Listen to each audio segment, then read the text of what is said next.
ষাট। আসসালামু আলাইকুম। আশা করি সবাই ভালো আছেন। আমরা ইনশাল্লাহ ভালো আছি আপনাদের দোয়ায়। তো আলম ভাইয়ের দোকানে সবাই চলে আসবেন।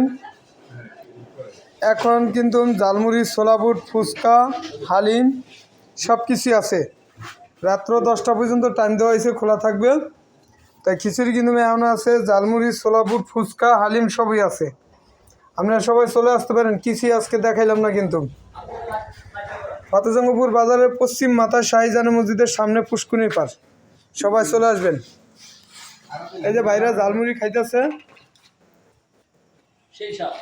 তাই আপনারা সবাই সপরিবার নিয়ে সবাই চলে আসতে পারেন আমাদের দোকানে। তাই সবাই আলম ভাইয়ের পেজটা ফলো দিবেন, লাইক দিবেন, শেয়ার করবেন, সাবস্ক্রাইব করবেন। আর কমেন্টে বলে যাবেন যে দোকানটা কেমন হইতাছে, কেমন লাগতেছে সামনে থেকে। আমি এবারকে একটুনি কোনোরকম ডেকোরেশন করছি, কিন্তু করতে পারি নাই। আল্লাহ যা দিছে, আল্লাহর কাছে লাখ লাখবার শুক্রিয়া। যা দিছে আমাকে, আল্লাহ বহুত কিছু দিছে আমাকে। তা ঠিক আছে, ভালো থাকবেন সবাই, সুস্থ থাকবেন। আসসালামু আলাইকুম।